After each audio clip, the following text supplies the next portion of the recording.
In the outskirts of Garrett County, Maryland, lies a place called Savage River Lodge.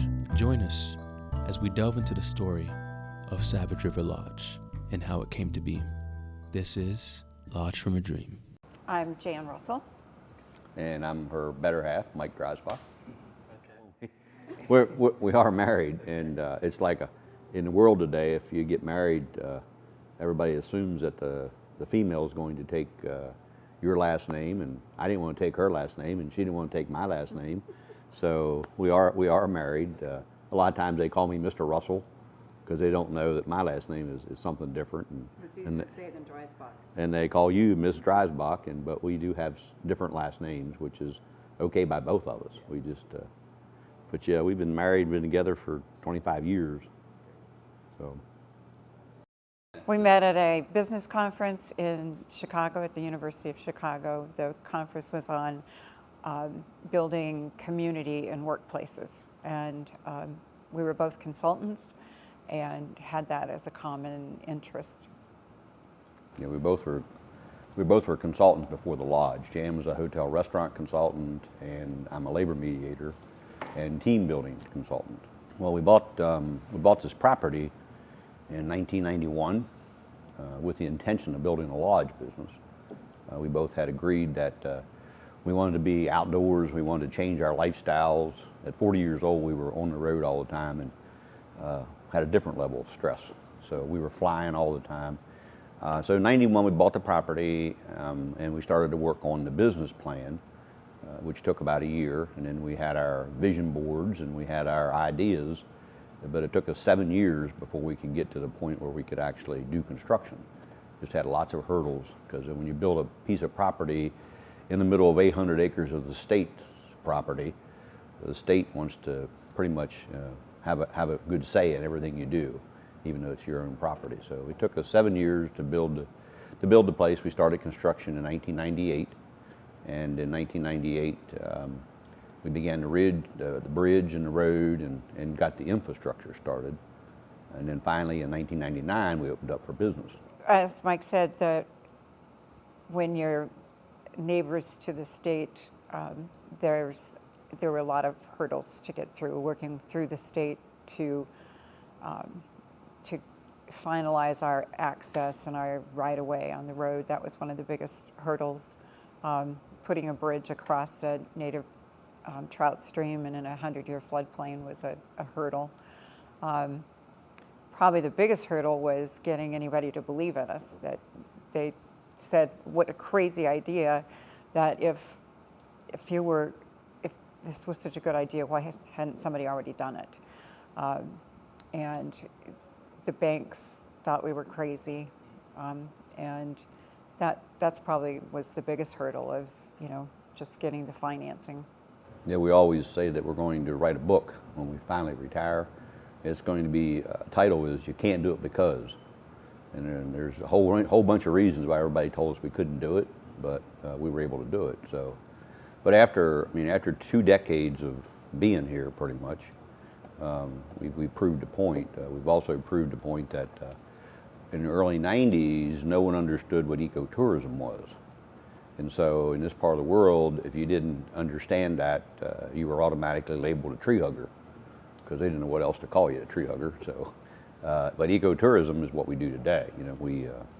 We get people to the outdoors and they recreate and have fun, and they leave the outdoors the same as they found it. So it's primarily, this building was a hand-hewn log building that they actually cut the trees in Washington State, brought them to Tennessee, and then they hand-hewn the logs, then they assembled it here. So just about everything in here is wood. Now we have a lot of recycled wood. If you look at the bar is a bunch of repurposed old barn wood.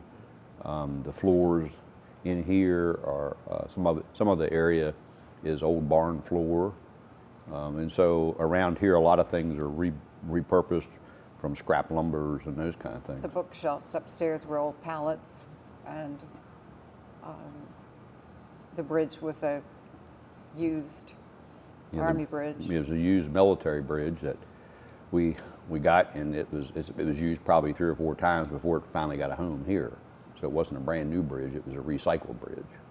And we do a lot of that today even, you know. Their sustainability efforts don't just stop at the bridge. So on most solar days, good days, we're completely solar. This building is completely solar. It provides for this building throughout the course of a year, it provides about 90 to 95% of our total electricity.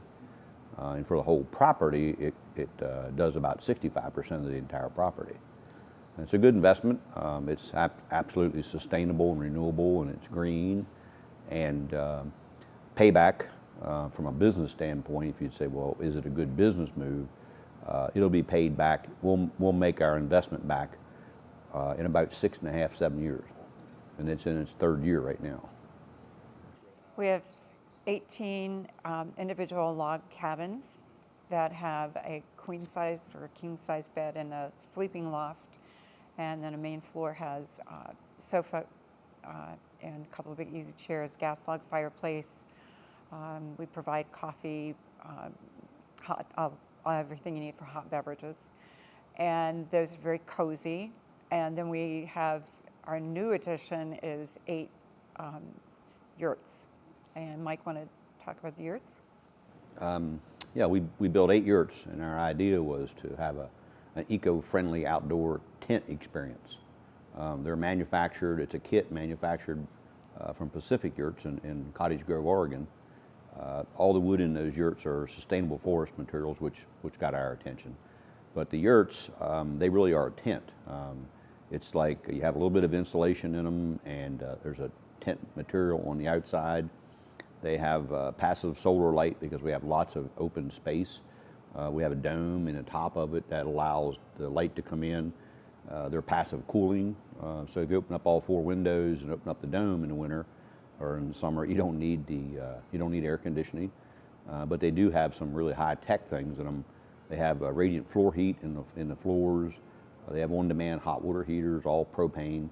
They use very, very little electricity, and everybody likes them because on a day like today, if you're in a yurt and you hear that rain on the tent, it's pretty hard to read a book. You end up snoozing. You take you get to relax a lot. So the yurts have been very well received. With all the amenities that the lodge has to offer, Bodie, the original lodge dog, was a central piece that brought everything together. Yeah, the Bodie book.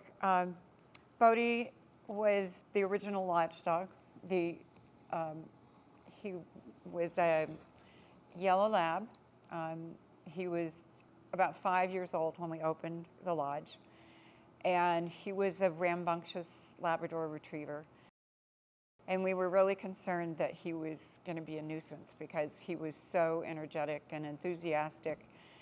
And we opened the doors to a business, and he settled down, and it's as if he had a job to do. So he had free reign here. Everybody knew Bodie to this day, and he's been gone 8 years. People still come and ask us, oh, we miss Bodie, and they mention Bodie all the time. And he loved to have his picture taken, as you can tell by the book. The book came about, Middleton Evans was hired by the state of Maryland to photograph state forest, and he found us here, and he just started taking pictures of the dog.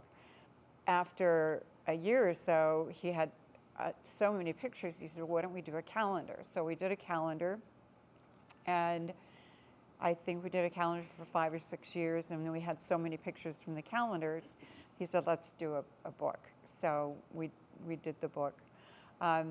He just meant a lot to a lot of people, certainly to us, but the guests just love him, and people, even last week, somebody said, I miss Bodie. Jan's parents were essential in the building of the lodge. They were retired when we were building, and they would come and stay at a nearby RV park, and they came over and kind of supervised the construction of the road, brought the guys lunch and beer, and they were very helpful to us in overseeing, being here on property, and they did a lot of cleanup and a lot of help. This is Savage River Lodge.